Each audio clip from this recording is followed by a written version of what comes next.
अध्यक्ष महोदय, माझा ट्रान्सपोर्ट व्यवसाय गेले 40-45 वर्षापासून ट्रान्सपोर्ट व्यवसाय आहे। मी एवढ्या करताच उभा राहिलो की आपण स्पीड हे 80 किलोमीटरच्या स्पीडला गाड्या लॉक करायचा विचार करू असं आपण भाष्य केलं, म्हणून मी उभा राहिलो। केलं असेल तरी सुद्धा माझा प्रश्न त्याच्या अनुषंगानेच आहे।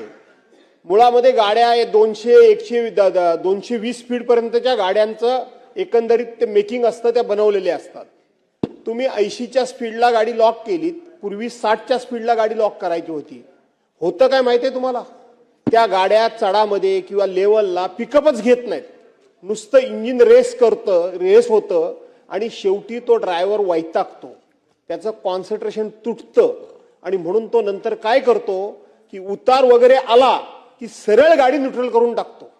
गाडी न्यूट्रल झाली की एवढं स्पीड पकडते गाडी, कारण त्याला टायमिंग त्या ठिकाणी पिकअप करायचं असतं, टायमिंग मेकअप करायचं असतं, त्या टायमिंगला पोहोचायचं असतं। बरोबरच्या गाड्या 100, 120, 150 या स्पीडनी पळतात। ह्या गाड्या तुमच्या 60 किंवा 80च्या स्पीडला तुम्ही लॉक करणार, बरोबर जाणार कशा? मागून येणाऱ्या गाड्या सुद्धा घाटाबिटामध्ये इतकी गाड्या पाठीमागे अडकून पडतात आणि रस्ता पूर्णपणे ट्रॅफिक जाम होतं आणि मग लोक आडव्या तिडव्या गाड्या घालून रस्ता जाम करतात। हा माझा अनुभव आहे आणि म्हणून हे लॉक करण्याचा विचार हा डोक्यातून काढून टाका। त्याच्याऐवजी दुसरं आता जयवंतरावांनी वगैरे काही ज्या सूचना केल्या त्या अंमलात आणा, परंतु गाड्या लॉक करून फायदा काही होत नाही। इंजिनला रेस इंजिन होतं, इंधन जास्त लागतं, ड्रायव्हर कंटाळतात आणि उलट नुकसान तुमचंच होतं, मोठ्या गेअरमध्ये गाडी चालवायला लागते। याचा विचार कराल का?